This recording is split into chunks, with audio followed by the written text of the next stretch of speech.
spate, vă rog frumos. Nu vă băgați sub mașină.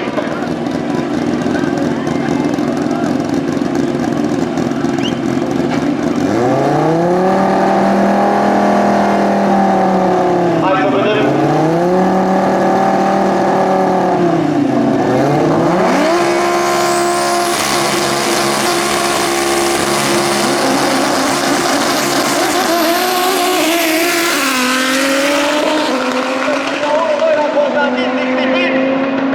Cred că vedem din nou record 7,77